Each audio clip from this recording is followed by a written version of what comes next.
राज्य शासनाने 3 ऑगस्ट रोजी जारी केलेल्या शासन निर्णयानुसार certificate course in modern pharmacology म्हणजे CCMP उत्तीर्ण BHMS होमिओपॅथिक डॉक्टरांना महाराष्ट्र मेडिकल काउन्सिलमध्ये स्वतंत्र नोंदणीचा मार्ग खुला झाला आहे।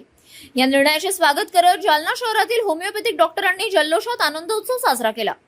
अंबड चौफुली येथील पुण्यश्लोक अहिल्यादेवी होळकर स्मारक परिसरात फटाक्यांची आतिषबाजी, गुलालाची उधळण आणि पेढे वाटून शासनाच्या निर्णयाबद्दल आनंद व्यक्त करण्यात आला।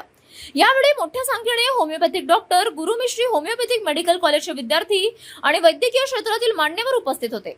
या निर्णयामुळे राज्यातील CCMP पात्र डॉक्टरांना अधिकृत नोंदणीची संधी उपलब्ध होणार असून त्यांच्या व्यावसायिक कार्याला नवे बळ मिळणार आहे।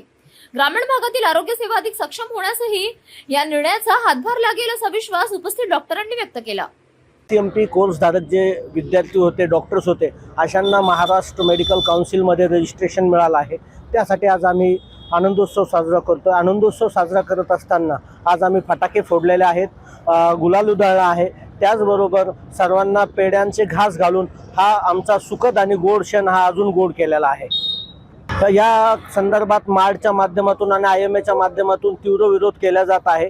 परंतु खऱ्या अर्थाने मी आपल्याला एक गोष्ट सांगू इच्छितो, यामध्ये मार्ड किंवा IMAला कुठलाही धोका नाही आहे। कारण होमिओपॅथिक डॉक्टरांनी तळागाळातील, ग्रामीण भागातील व शहरी भागातील जी काही प्रायमरी हेल्थ केअर लाईन आहे, प्रायमरी ट्रीटमेंट आहे, ते देण्यासाठी होमिओपॅथिक डॉक्टरांना कुठेतरी त्यांनी एक संरक्षणात्मक हा कायदा दिलेला आहे, रजिस्ट्रेशन दिलेला आहे। यात कुठल्याही होमिओपॅथिक डॉक्टरला मोठाले हॉस्पिटल, ICU, सर्जिकल सेंटर किंवा रेडिओलॉजी किंवा पॅथ लॅब असं कुठलाही काही ओपन करता येणार नाही आहे। यामध्ये त्याच्या संदर्भात एक SOP पण त्यांनी थोड्या दिवसात ठरवत आहे आणि त्यामध्ये या रजिस्ट्रेशन धारक मंडळांना काय जी प्रॅक्टिस करण्याची मर्यादा आहे ती देखील यात ठरवल्या जाणार आहे। परंतु यांना कुठेतरी हा ग्रह झालेला आहे आणि कारण नसतानाही कुठलाही त्यांच्या सेवेवरती गदा येणार नाही। परंतु का असं वागतायत देव जाणे।